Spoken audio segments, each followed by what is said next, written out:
Okay. Roaring. What is roaring? Roaring is a condition in which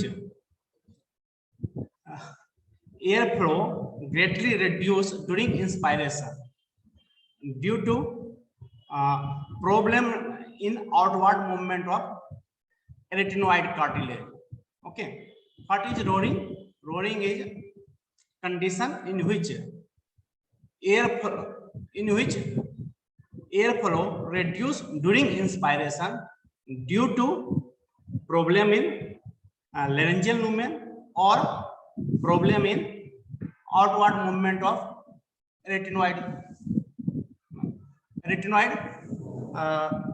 cartilage. Okay. Due to problem in lumen of larynx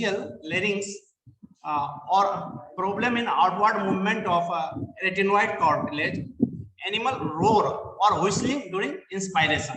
क्या होता है कि जो arytenoid cartilage है उसका जो आउटवर्ड मूवमेंट होता है, वो आउटवर्ड मूवमेंट क्या होता है, नहीं हो पाता है। मैं डिस्कस करूंगा क्यों नहीं हो पाता है आउटवर्ड मूवमेंट। तो जिस आउटवर्ड मूवमेंट नहीं होने के कारण जो लेरेंजियल ल्यूमेन है वो क्या होता है, रिड्यूस हो जाता है। इसलिए क्या होता है, इंस्पायरेशन के दौरान क्या होता है कि जब हम लोग इंस्पायरेट करते हैं, एनिमल इंस्पायरेट करता है, रेटिनोइड कार्टिलेज क्या होता है, डायलेट करता है। लेकिन उसमें डायलेशन नहीं होने के कारण क्या होता है कि ल्यूमेन प्रॉपर्ली ओपन नहीं हो पाता है, जिसके कारण जब इंस्पायर करते हैं तो एनिमल साउंड प्रोड्यूस करता है, साउंड रिलीज करता है, रोडिंग और व्हिस्लिंग साउंड, उसी को कहते हैं हम लोग रोडिंग। चूंकि जनरली वन साइड होता है, जनरली लेफ्ट साइड होता है, राइट साइड भी हो सकता है, जनरली लेफ्ट साइड होता है, इसलिए कहा जाता है इसको लेरेंजियल हेमिप्लेसिया। मतलब एक तरफ लेरिंग्स में प्रॉब्लम होता है, उसे कहा जाता है लेरेंजियल। इस हम कहते हैं recurrent laryngeal paralysis of recurrent laryngeal nerve, because this condition happen due to paralysis of recurrent laryngeal nerve. जब रिकरेंट लेरेंजियल नर्व में पैरालिसिस हो जाता है, ये रिकरेंट लेरेंजियल नर्व क्या है, ये लेरेंजियल मसल को, इंट्रिंसिक मसल जो लेरिंग्स होता है उसको सप्लाई करता है। वो क्या करता है, जब इंस्पायर करते हैं तो रेटिनोइड कार्टिलेज को आउटवर्ड मूवमेंट करता है। लेकिन जब पैरालाइज हो जाता है रिकरेंट लेरेंजियल नर्व, तो इंस्पायरेशन के द्वारा क्या होता है, रेटिनोइड कार्टिलेज आप लोग यहाँ देख रहे होंगे, रेटिनोइड कार्टिलेज जो है इसका मूवमेंट नहीं होता आउटवर्ड, तो क्या होता है कि ल्यूमेन इसका नैरो हो जाता है ड्यूरिंग इंस्पायरेशन। इसके कारण क्या होता है, नॉइज निकलती है इंस्पायरेशन के दौरान रोडिंग और व्हिस्लिंग। कितना इफेक्टेड हुआ है उस पर डिपेंड करता है, कभी रोडिंग साउंड निकलता है, कभी व्हिस्लिंग साउंड निकलता है। इसीलिए इस कंडीशन को हम लोग कहते हैं रोडिंग या रिकरेंट लेरेंजियल नर्व पैरालिसिस और लेरेंजियल हेमिप्लेसिया। लेरेंजियल हेमिप्लेसिया क्यों कहते हैं, हेमिप्लेसिया क्यों कहते हैं, क्योंकि वन साइड इफेक्ट करता है, आइदर लेफ्ट और राइट साइड इफेक्ट करता है, लेकिन मेनली किधर इफेक्ट करता है, लेफ्ट साइड इफेक्ट करता है। इसलिए इसको कहा जाता है laryngeal hemiplegia. So roaring is a condition in which air flow greatly reduced during inspiration due to problem in outward movement of arytenoid cartilage. Okay, horse make roar or whistling sound during exercise or work, so it is this condition known as roaring. क्योंकि this condition occur only one side, that is left or right, but mainly occur in left side, so it is also known as laryngeal hemiplegia. This condition occur mainly due to paralysis of recurrent laryngeal nerve, so this condition also known as paralysis of recurrent laryngeal nerve. Okay, now etiology, क्यों होता है paralysis, क्यों करता है recurrent laryngeal nerve, वो हम लोग discuss करेंगे।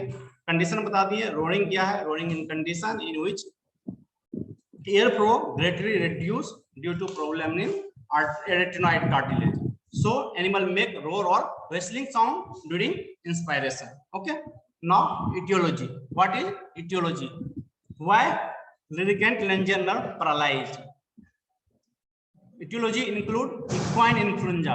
Equine influenza already we know it is viral disease that cause paralysis of recurrent laryngeal nerve or trauma. If there is any injury in laryngeal nerve, then it may paralyze. Since recurrent laryngeal nerve जो होता है ना, वो oesophagus के नजदीक रहता है, जब आप ओसोफेगस में कोई सर्जिकल इंटरवेंशन करते हैं तो वहां पर पैरालिसिस होने की संभावना रहता है, या ओवर इन्फ्लेटिंग होगा। जब आप इंडोट्रेकियल ट्यूब ग्रेटर साइज को इंट्रोड्यूस करोगे तो क्या होगा, लेरिंक्स का लुमेन डायलेट करेगा। उसमें किसका सप्लाई रहता है, लरिकेंट मेनिंजियल नर्व का सप्लाई रहता है। तो ओवर इन्फ्लेशन के कारण क्या हुआ, वो डैमेज हो सकता है, जिससे वो पैरालाइज हो सकता है। इटियोलॉजी क्या हुआ, equine influenza, over inflation of recurrent laryngeal nerve, injury of recurrent laryngeal nerve during surgical intervention of esophagus. Okay. Sometimes certain plant toxin also cause paralysis of recurrent laryngeal nerve. Okay. All these cause paralysis of recurrent laryngeal nerve and produce condition roaring. Okay. Next, clinical sign.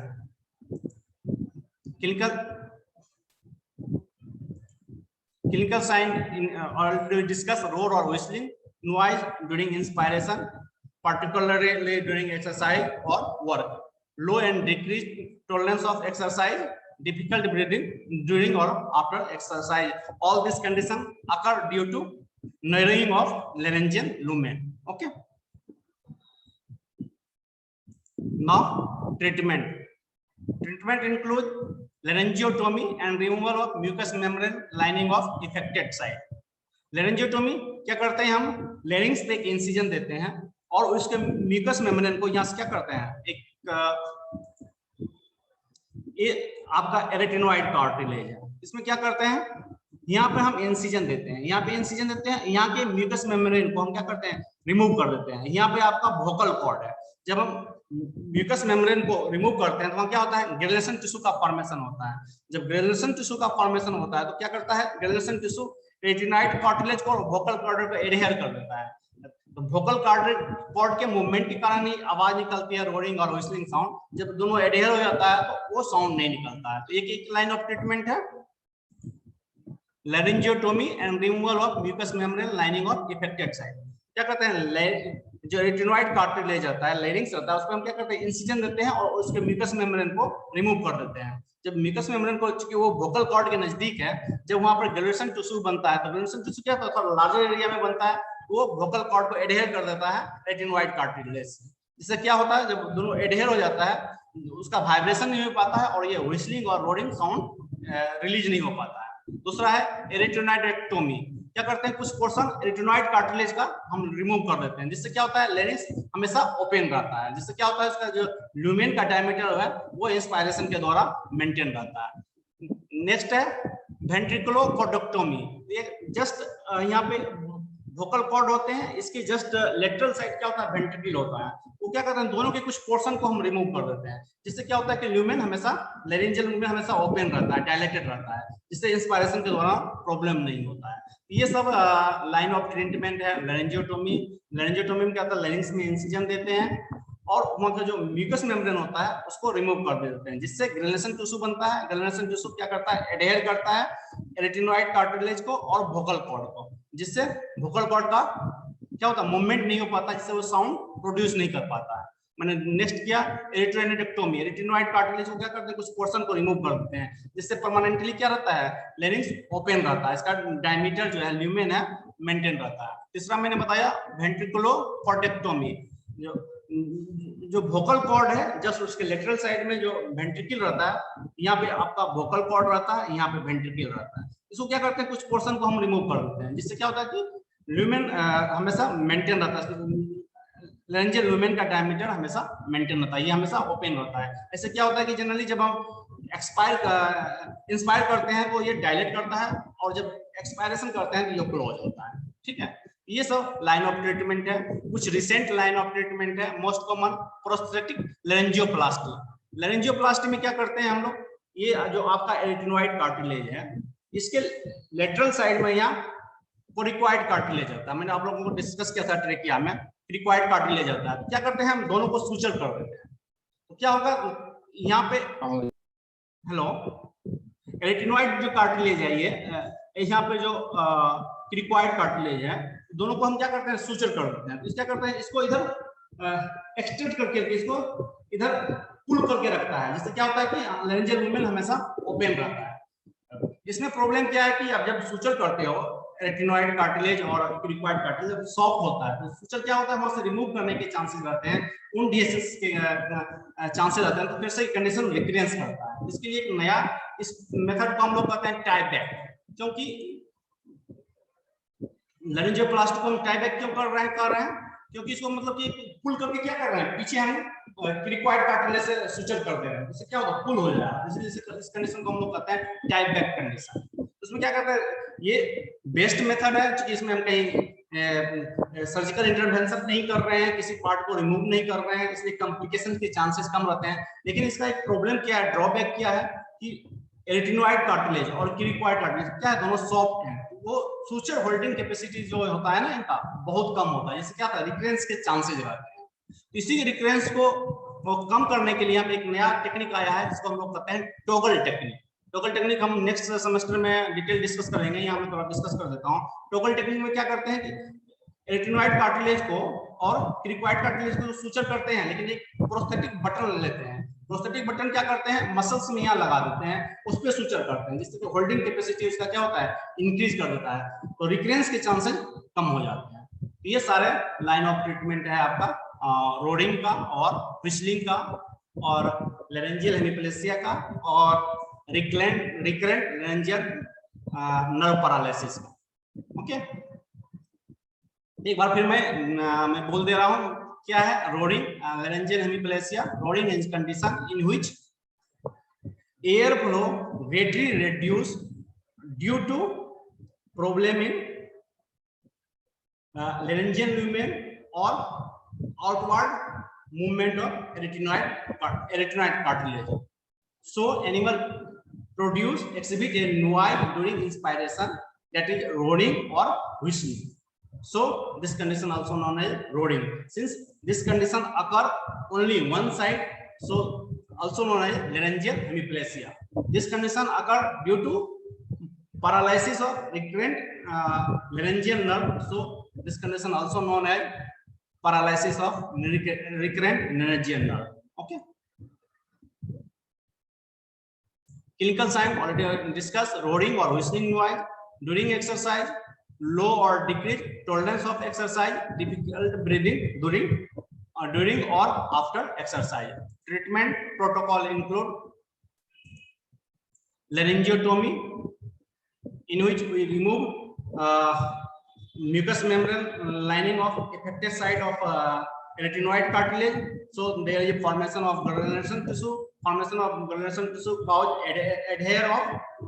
adhesion of vocal cord and retinoid cartilage.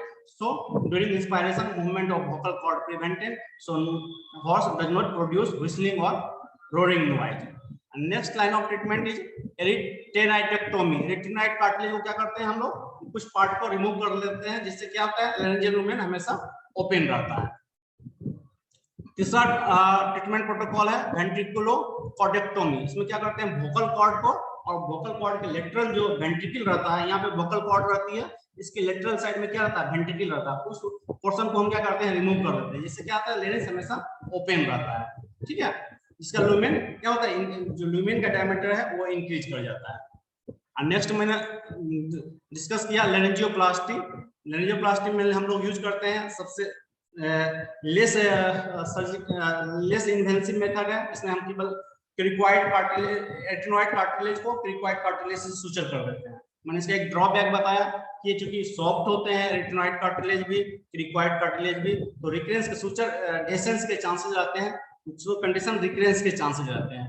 इसको overcome करने के लिए हम लोग क्या करते हैं toggle technique use करते हैं। उसमें क्या करते हैं एक होल बनाते हैं रेटिनॉइड कार्टिलेज में और क्रिकॉइड कार्टिलेज में होल बनाते हैं, उसको एक प्रोस्थेटिक बटन रखते हैं मसल्स पे, उसके ऊपर सुचर कर देते हैं, जिससे क्या होता है होल्डिंग कैपेसिटी इसकी इंक्रीज कर जाते हैं।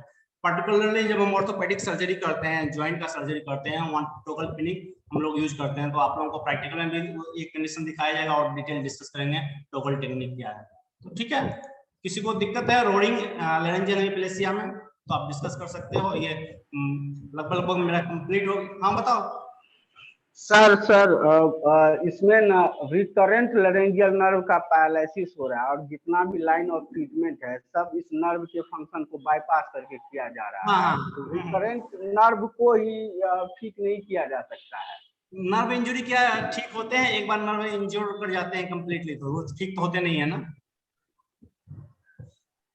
पार्शियल अगर आप तो नर्वाइन टॉनिक्स वगैरह देके उसको रिजनरेट कर सकते हो, लेकिन जब एक बार कंप्लीटली इंजर्ड हो जाता है तो फिर वो उसका रिकवर नहीं होता, रिपेयर नहीं होती।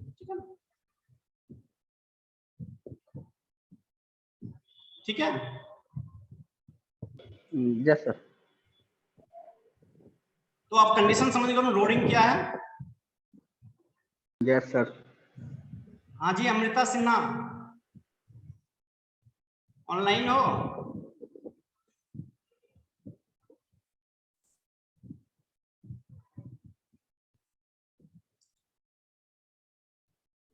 पंकज,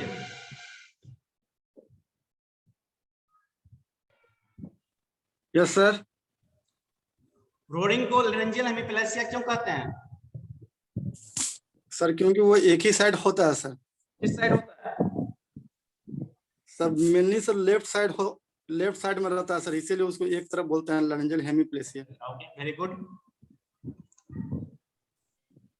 ट्रीटमेंट में मैंने डिस्कस किया था laryngotomy and removal mucous membrane lining. Mucous membrane lining को रिमूव करते हैं तो क्या होता है? सर वहां पर ग्रेनुलेशन टिश्यू का फॉर्मेशन होता है सर, जो कि मैंने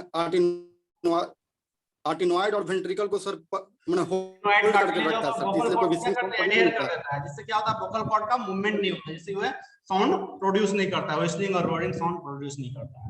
नेक्स्ट मैंने डिस्कस किया था रेटिनोइडोक्टोमी। उसमें क्या करते हैं, कुछ पोर्शन रेटिनोइड कार्टिलेज को क्या करते हैं, रिमूव करते हैं, जिससे क्या होता है लेरेंजियल हमेशा ओपन करता है। ठीक है, तो उसका जो ल्यूमेन है, ल्यूमेन का डायमीटर हमेशा मेंटेन रहता है। नेक्स्ट मैंने किया था कंडीशन डिस्कस करते हैं वेंट्रिकुलोकॉर्डेक्टोमी। उसमें क्या करते हैं, वोकल कॉर्ड के कुछ पोर्शन को और उसके जो लेटरल साइड में क्या रहते हैं, वेंट्रिकल होते हैं। मैंने यहाँ पे एनाटोमी में डिस्कस किया था। देखो यहाँ पे वोकल कॉर्ड है, ये यहाँ पे क्या है, वेंट्रिकल है। इस पोर्शन को क्या करते हैं, हम रिमूव कर देते हैं, जिससे क्या होता है इसके जो डायमीटर होते हैं, इसके जो ल्यूमेन के डायमीटर होते हैं वो क्या होते हैं, इंक्रीज कर जाते हैं। ठीक है, जो इंस्पायरेशन को मेंटेन करता है। ठीक है, नेक्स्ट मैंने डिस्कस किया था टाइबैक टेक्निक। टाइबैक टेक्निक कहते हैं प्रोस्थेटिक लेरेंजियोप्लास्टी। ये क्या है, इसमें क्या करते हैं, रेटिनोइड कार्टिलेज को क्या करते हैं, पुल करके रेटिनोइड कार्टिलेज से सुचर कर देते हैं, जिससे क्या होता है उसके जो ल्यूमेन का डायमीटर है वो क्या करता है, इंक्रीज कर जाता है और हमेशा वो मेंटेन रहता है ना। एस्पायरेशन और एक्सपायरेशन के दौरान दोनों क्या होगा, मेंटेन होगा, क्योंकि हम उसको टाइप किए हुए हैं।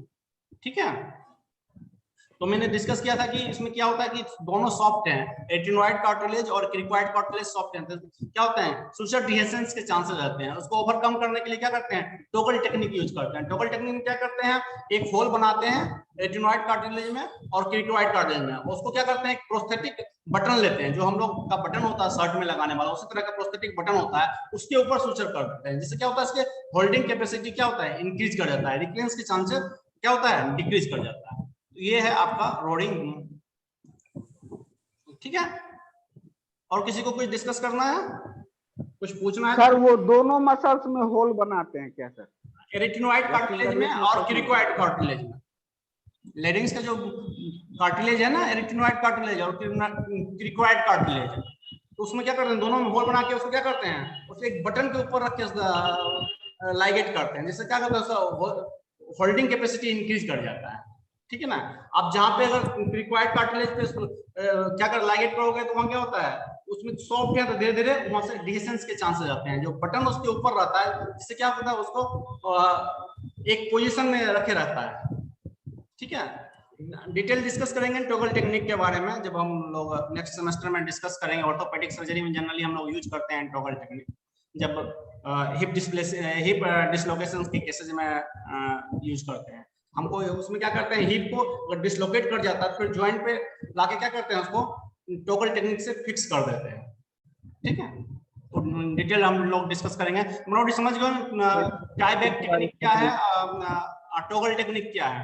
टाइबैक टेक्निक में क्या है कि डायरेक्टली हम क्या करते हैं, रेटिनोइड कार्टिलेज को क्रिकॉइड कार्टिलेज से सुचर कर देते हैं। इसमें क्या करते हैं, बटन के ऊपर वो नोट रखते हैं, ठीक है। डायरेक्ट क्रिकॉइड कार्टिलेज पर रख के नोट को हम बटन के ऊपर रखते हैं, जिससे क्या होल्डिंग कैपेसिटी क्या होता है, इंक्रीज कर जाता है। बस मोरलेस सिमिलर टेक्निक है, केवल डिफरेंस क्या है, टाई बैक टेक्निक में क्या करते हैं, सुचर को डायरेक्ट क्रिकॉइड कार्टिलेज में रखते हैं, इसके क्या रहता है, उसके बटन के ऊपर पे रखते हैं, जिससे क्या होल्डिंग कैपेसिटी उसका इंक्रीज करते हैं, ठीक है। सर नॉर्मल लैरिंग्स और एबनॉर्मल लैरिंग्स में वो सब फिगर में थोड़ा सा कंपेयर करेंगे सर। ये कहाँ एबनॉर्मल, ये लैरिंग्स लैरिंजियस लुमेन है नॉर्मल। ये क्या होता है, मैंने आपको डिस्कस किया कि लैरिंजियल नर्व क्या होता है, जो रिकरेंट लैरिंजियल नर्व रहता है, इसमें सप्लाई होता है रेटिनोइड कार्टिलेज में। जब इंस्पायर्ड करते हैं तो क्या होता है, ये डायलेट करता है। ये जो रेटिनोइड कार्टिलेज है क्या होगा, ये डायलेट होगा। लेकिन जब पैरालिसिस हो जाता है क्या होगा, ये डायलेट नहीं होगा इंस्पायरेशन के द्वारा।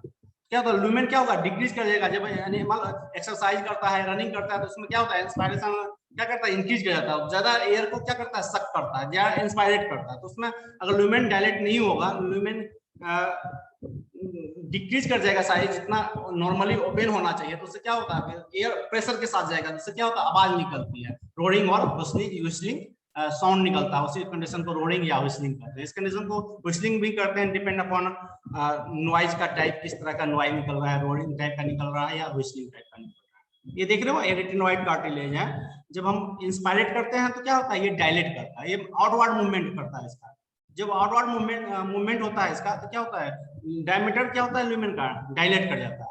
लेकिन जब पैरालाइज कर गया क्या होगा, जब इंस्पायर करेंगे तो ये इसका आउटवर्ड मूवमेंट नहीं होगा, जो लुमेन का साइज पहले से है वो वही रहेगा, ठीक है। ठीक है, तुम देख लिए हो, ये देख रहे हो रेटिनोइड कार्टिलेज है। क्या होता है, इसमें रिकरेंट लैरिंजियल नर्व इसमें सप्लाई रहता है, जिसके कारण क्या होता है, जब हम इंस्पायर करते हैं इसका आउटवर्ड मूवमेंट होता है। जब आउटवर्ड मूवमेंट होगा क्या होगा, इसका जो लुमेन है, लुमेन का डायमीटर क्या होगा, वो इंक्रीज कर जाएगा। लेकिन जब इसमें पैरालाइज हो जाएगा रिकरेंट लैरिंजियल नर्व में, तो इसका आउटवर्ड मूवमेंट नहीं होगा। जब इंस्पायरेशन के द्वारा क्या होगा, ये आउटवर्ड मूवमेंट नहीं होगा, तो डायमीटर भी इंक्रीज नहीं करेगा लुमेन का।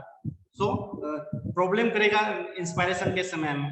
और एक चूंकि खास करके वर्किंग के समय में या रनिंग के समय में क्या होता है, एक्सरसाइज के समय में रेस्पिरेशन रेट इंक्रीज कर जाता है, हम तेज से सांस लेते हैं, उसके कारण क्या एक्स्ट्रा एयर हम क्या करते हैं, सक करते हैं, तो उसमें क्या होगा, तो चूंकि एयर प्रेशर के साथ जाएगा, जिसके कारण क्या होता है, एक नॉइज प्रोड्यूस होता है, रोरिंग और व्हिस्टलिंग नॉइज प्रोड्यूस होता है।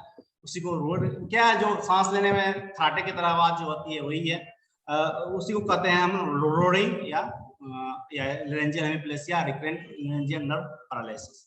ओके, ट्रीटमेंट प्रोटोकॉल मैंने डिस्कस कर दिया। अगर इसमें कोई दिक्कत है तो कोई डिस्कस कर सकते हो। लैरिंजियोटोमी, उसमें लैरिंग्स में इंसिजन देते हैं, यहाँ के म्यूकस मेम्ब्रेन को क्या करते हैं, यहाँ के म्यूकस मेम्ब्रेन को हम लोग क्या करते हैं, रिमूव कर देते हैं। ये वोकल कॉर्ड है, जब यहाँ ग्रेजुलेशन टिश्यू का फॉर्मेशन होगा तो यहाँ क्या होगा, ये और ये आपका जो वोकल कॉर्ड है और ये रेटिनोइड कार्टिलेज दोनों एडहेर कर जाएगा, ये वाइब्रेट नहीं करेगा, जिससे आवाज नहीं निकलेगा, ठीक है। दूसरा मैंने डिस्कस किया रेटिनोइडेक्टोमी, रेटिनोइड कार्टिलेज के कुछ पार्ट को रिमूव कर देते हैं। तीसरा मैंने बताया वेंट्रिकुलोकॉर्टेक्टोमी, इसमें क्या करते हैं, यहाँ जो वेंट्रिकल होता है, यहाँ पे जो वोकल कॉर्ड होता है, उसके कुछ पार्ट को रिमूव कर देते हैं, जिससे क्या होता है, लेंस हमेशा ओपन रहता है, उसका डायमीटर मेंटेन रहता है। नेक्स्ट टेक्निक मैंने डिस्कस किया था प्रोस्थेटिक लैरिंजियोप्लास्टी, उसमें रेटिनोइड कार्टिलेज को क्रिकॉइड कार्टिलेज से क्या करते हैं, सुचर कर देते हैं। क्योंकि मैंने डिस्कस किया इसका क्या है डिसएडवांटेज है, होल्डिंग, ये क्या है, कार्टिलेज होते हैं सॉफ्ट होते हैं, तो क्या होता है कि होल्डिंग कैपेसिटी बहुत कम होता है, तो जब क्या होता है, रिकरेंस के चांसेस रहते हैं, उसको ओवरकम करने के लिए हम लोग जनरली टॉगल टेक्निक यूज करते हैं, ठीक है। और किसी को कुछ पूछना हो? Hello sir. हाँ सर, ब्रोंकियोडायलेटर ड्रग सर यूज कर सकते थे? ब्रोंकियो तो कर सकते हो, ब्रोंकियोडायलेटर तो आप टेम्पोररी कंडीशन के लिए तो कर ही सकते हो, लेकिन ये परमानेंट सॉल्यूशन तो होगा नहीं उसका। आप सीडेटिव भी यूज कर सकते हो, ट्रैंक्विलाइजर वगैरह यूज कर सकते हो कि एनिमल को मूवमेंट को, एक्सरसाइज को क्या करोगे, कम करोगे, तो इंस्पायरेशन नॉर्मल रहेगा, तो उसमें ऑक्सीजन का रिक्वायरमेंट कम होगा तो नॉर्मल रिस्पायरेशन करेगा तो फिर उसमें साउंड नहीं प्रोड्यूस होगा। क्योंकि ये साउंड कब प्रोड्यूस होता है, जब एक्सेस ऑक्सीजन की रिक्वायरमेंट होती है। क्या होता है, जब रिस्पायरेशन इंक्रीज करता है आप उसको क्या उसके मूवमेंट को रिस्ट्रिक्ट कर सकते हो, ब्रोंकियोडायलेटर वगैरह यूज कर सकते हो। ब्रोंकियोडायलेटर तो ब्रोंकियोल को डायलेट करेगा, आपको लैरिंग्स को डायलेट नहीं करेगा। लेकिन क्या होगा कि ब्रोंकियो जब डायलेट करेगा तो ऑक्सीजन टाइटल वॉल्यूम को इंक्रीज कराएगा। जब टाइटल वॉल्यूम को इंक्रीज कराएगा तो एनिमल को प्रॉब्लम नहीं होगा। ठीक है, ये सब टेम्पोररी कर सकते हो, मूवमेंट को रिस्ट्रिक्ट करो, ट्रैंक्विलाइजर सेडेटिव्स वगैरह यूज कर सकते हो, ब्रोंकोडायलेटर यूज कर सकते हो। लेकिन मेन परमानेंट जो सॉल्यूशन है इसका सर्जिकल टेक्निक ही है। सर्जिकल टेक्निक में मैंने डिस्कस किया, बहुत सारे सर्जिकल टेक्निक्स हैं, यही यूज किया जाता है। यस यस सर ठीक हो जाता है सर सर्जरी से? हाँ, सर्जरी से ठीक होते हैं। देखो क्या होता है, अगर नहीं करें तो क्या फर्क पड़ता है सर? इससे कुछ इफेक्ट मतलब बैड इफेक्ट है सर इसका? प्रॉपर रिस्पायरेशन आप नहीं करोगे तो क्या प्रॉब्लम हो सकता है? आप जब आपका ऑक्सीजन सैचुरेशन कम होता है, डिक्रीज करता है, जब आप देखते हो ना, हम लोग पल्स ऑक्सीमीटर यूज करते हैं, किसलिए यूज करते हैं? ऑक्सीजन सैचुरेशन से देखते हैं कितना है। हम क्या करते हैं कि ऑक्सीजन सैचुरेशन हमेशा 95% से अधिक होनी चाहिए, कहते हैं ना। क्योंकि लुमेन डिक्रीज कर जाएगा, क्या होगा, ऑक्सीजन उतने शरीर में नहीं आएंगे, क्या होंगे, वो एक्सरसाइज कर नहीं पाएगा, वर्क नहीं कर पाएगा, क्योंकि इसमें कोई कंडीशंस नहीं है। लंग में प्रॉब्लम नहीं है, क्या प्रॉब्लम कहाँ रहा है? ऑक्सीजन इनहेलेशन में प्रॉब्लम हो रहा है। तो अब एनिमल को मूवमेंट को कम करो, उसके एक्सरसाइज को कम करो, तो क्या होगा, जब मूवमेंट नहीं करेंगे तो उसके रिक्वायरमेंट भी कम होंगे, तो एनिमल को प्रॉब्लम नहीं होगा। अब अगर एनिमल से वर्क लोगे तो उसके लुमेन के जो लेंजियल लुमेन है उसके डायमीटर को मेंटेन करना पड़ेगा। जब डायमीटर को मेंटेन करने के लिए मैं बहुत सारे सर्जिकल टेक्निक्स मैंने बताया। अगर आप कोई वर्क नहीं लेते हो तो कोई जरूरी नहीं है ट्रीटमेंट करने की। नॉर्मल रिस्पायरेशन तो करेगा ही करेगा एनिमल, क्योंकि वो पैरालिसिस वन साइडेड है। अगर बोथ साइडेड होगा तो परमानेंटली लेंजियल ब्लॉक हो जाएगा लुमेन, तो इंस्पायर्ड नहीं कर पाएगा। तो हम क्या करेंगे उसके लिए, मैंने आप लोगों को बताया था कौन सा क्या करेंगे। अगर परमानेंट लेंजियल ब्लॉक हो जाएगा तो आंसुद्रा कुमारी क्या करेंगे?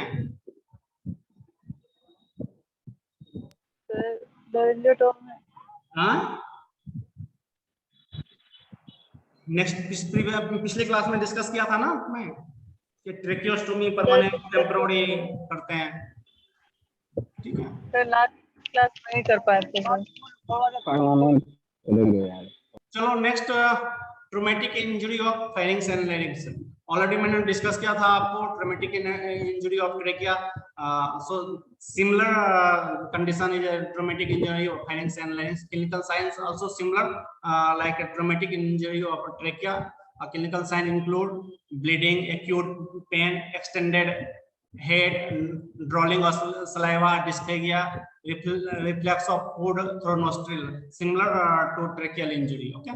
Our treatment include maintain airway patency. हम क्या कर रहे हैं, अगर वहाँ पे कोई ब्लॉक कर रहा है लेरिंग्स और फेरिंग्स को, क्या कर रहे हैं, इंडोट्रेकियल ट्यूब से या जो भी फॉरेन पार्टिकल या कोई क्लॉट उसको ब्लॉक कर रहे हैं तो उसको रिमूव करेंगे, एयरवे पेटेंसी को मेंटेन करेंगे। ठीक है, और सर्जिकली जो भी डेड टिश्यू है, नेक्रोटिक टिश्यू है, उसको रिमूव करेंगे, और जो पार्ट इंजर्ड हो गया उसको सुचर करेंगे। अगर सीवियर इंजुरी है, वो फेरिंग्स और लैरिंग्स को ब्लॉक कर रहा है, तो हम टेम्पोररी या परमानेंट ट्रेकियोस्टोमी करते हैं। ये इसका लाइन ऑफ ट्रीटमेंट। ठीक है, तो हम इस तरह से कंप्लीट कर लिए हैं surgical infection of neck, oesophagus, trachea, लैरिंग्स, pharynx. Okay, अगर आप किसी को कोई दिक्कत हो तो पूछ सकते हो, डिस्कस कर सकते हो, नहीं तो हम नेक्स्ट टॉपिक डिस्कस करेंगे surgical condition of salivary gland. Okay हाँ सर, ये लैरिंजियोटोमी में तो फिर ल्यूमेन का डायमीटर इंक्रीज नहीं हो रहा ना? नहीं, इंक्रीज नहीं होगा डायमीटर, केवल क्या होगा कि जो व्हिस्लिंग साउंड प्रोड्यूस कर रहा है वो बंद होगा। तो ये सिर्फ साउंड के लिए हुआ? हाँ, साउंड के लिए जो बेड साउंड प्रोड्यूस करता है रनिंग में, एक्सरसाइज में, तो वो आपका रिड्यूस होगा। क्योंकि ल्यूमेन इंक्रीज नहीं करेगा तो जब ऑक्सीजन प्रॉपर इंस्पायर नहीं करेगा तो वो क्या मैंने क्लिनिकल साइन में आप लोगों को डिस्कस किया था इसका क्या होगा, difficult breathing during exercise, low and decrease tolerance of exercise, मतलब एक्सरसाइज नहीं कर पाएगा एनिमल, क्या होगा, टायर्ड हो जाएगा इजीली, तो फिर अपने वो मूव नहीं करेगा, अस्थिर रहेगा। तो उसमें क्या करते हैं, उसके व्हिस्लिंग साउंड, जो रोडिंग साउंड है, उसको हम रिड्यूस करते हैं। ठीक है, जब आप एरिथ्राइनेक्टोमी जो करते हैं उसमें क्या करते हैं, आप डायमीटर को मेंटेन करते हैं। ठीक है ना, वेंट्रिकुलोकॉर्डेक्टोमी में भी क्या करते हैं, उसको ओपन रहता है हमेशा, उसके डायमीटर क्या होता है, लुमेन का डायमीटर वो इंक्रीज करता है। और नेक्स्ट और कुछ टेक्निक मैंने बताया था, टाइबैक टेक्निक और टॉगल टेक्निक, उसमें भी क्या होता है कि क्योंकि हम उसको पुल करके रख रहे हैं ट्रिक्वाइड कार्टिलेज से, इससे क्या होता है, उसका डायमीटर इंक्रीज कर जाता है। ठीक है, जब डायमीटर इंक्रीज करेगा तो क्या होगा, जो मूवमेंट है और एयर प्रेशर से जाता है, तो क्या होता है, उसमें जो वोकल कॉर्ड है वो नॉर्मल से ज्यादा वाइब्रेट करती है, जिससे वो एक व्हिस्लिंग और रोडिंग साउंड रिलीज होता है, जिसके कारण वो व्हिस्लिंग और रोडिंग साउंड रिलीज करता है। तो उसी को कम करने के लिए और डायमीटर जो बस 10 मिनट का लेरेंजियल लुमेन का जो डायमीटर है उसको इंक्रीज करने के लिए ये सारे सर्जिकल प्रोसीजर हम लोग करते हैं। ठीक है, और कुछ किसी को ट्रेकिया इसोफेगस में प्रॉब्लम हो तो डिस्कस कर सकते हो। सर इसका जो सिम्टम है एक लरेंजियल ट्रॉमा का, या फिर इसका वो लेरेंजियल हेमिप्लेसिया का, नहीं सर, ये जो बाद में जो आप हाँ, जो पढ़ा है लरेंजियल ट्रॉमा, हाँ, तो उसमें एक ये जो है ड्रॉलिंग ऑफ सेलिवा, ये साइन कैसे क्रिएट होता है सर, ड्रॉलिंग ऑफ सेलिवा? सलाइवा इसलिए होता है कि ना, आप क्या होता है कि सारे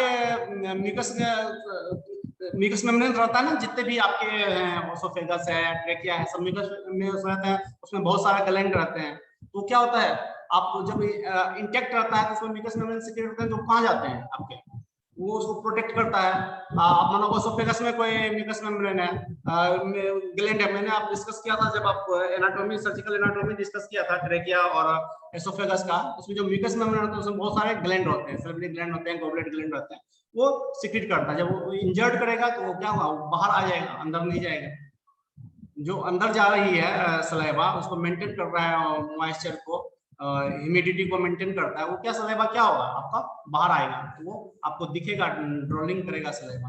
वो ओसोफेगस का इंजरी हो या ट्रेकिया का हो या लेरिंक्स को हो या फेरिंक्स का हो, मैं सब जितने भी इंजरी था, ट्रेकियल इंजरी में भी ड्रॉलिंग ऑफ सलाइवा डिस्कस किया होगा। इवन ओसोफेगस का भी इंजरी होगा तो उसमें मैंने डिस्कस किया होगा सब में, क्योंकि म्यूकस लाइनिंग होता है, हमारे बहुत सारे ग्लैंड होते हैं जो म्यूकस को सीक्रेट करता है, सलाइवा को सीक्रेट करता है, वो बाहर आएंगे तो आपको दिखेगा, अंदर रहता है तो दिखता नहीं। ठीक है, नहीं बहुत चल रहा है, बस 5 मिनट में कंप्लीट कर दूंगा। ठीक है, और कुछ? हाँ जी, चंदन कुमार। Yes sir. समझ में आ गया? Yes sir. क्यों ड्रिबलिंग होता है सलाइवा का? वो म्यूकस ग्लैंड के सिक्रेशन की वजह से होता है, क्योंकि म्यूकस ग्लैंड जो सिक्रेशन करता है वो इनसाइड नहीं जा पाता, आउटसाइड की ओर फ्लो करता है, इसलिए ड्रॉलिंग होता है, बाहर आपको दिखता है, इसलिए ड्रॉलिंग ऑफ सलाइवा का। ठीक है, ऑलरेडी मैंने ट्रेकियल इंजरी में डिस्कस किया था, जो कि आपके सिलेबस में है, traumatic injury of pharynx and larynx, जिसमें मैंने डिस्कस कर दिया। सिमिलर लाइन ऑफ ट्रीटमेंट है क्लिनिकल साइंस के दोनों में, कहीं भी लेरिंक्स फेरिंक्स ट्रेकिया में तो एक ही जगह है, वो मोडलेस सबका फंक्शन सेम है, तो क्लिनिकल साइंस भी सबके सेम ही होते हैं, लाइन ऑफ ट्रीटमेंट भी सेम ही होता है। लाइन ऑफ ट्रीटमेंट में मेनली क्या है, एयरवे पेटेंसी को हम मेंटेन करेंगे ताकि एनिमल नॉर्मल इंस्पायरेशन एक्सपायरेशन कर सके। दूसरा, जो भी पार्टिकुलर टिश्यू नेक्रोज हो गया या कोई क्लॉट वहां पे उसको रिमूव करेंगे, और जो इंजर्ड पार्ट है उसको सुचर करेंगे। अगर सीवियर इंजरी है, परमानेंटली ब्लॉक कर सकता है लेरिंक्स फेरिंक्स ट्रेकिया को, क्या करते हैं हम लोग उसके डिस्टल क्या करते हैं, ट्रेकियोस्टोमी। अगर कंडीशन परमानेंट हो सकता है तो परमानेंट ट्रेकियोस्टोमी करते हैं, टेम्पोररी कंडीशन टेम्पोररी ट्रेकियोस्टोमी करते हैं। दोनों का मैंने सर्जिकल टेक्निक आप लोगों से डिस्कस किया था, कैसे टेम्पोररी ट्रेकियोस्टोमी करेंगे, कैसे परमानेंट ट्रेकियोस्टोमी करेंगे। ठीक है, तो टाइम हो गया क्या आप लोगों का?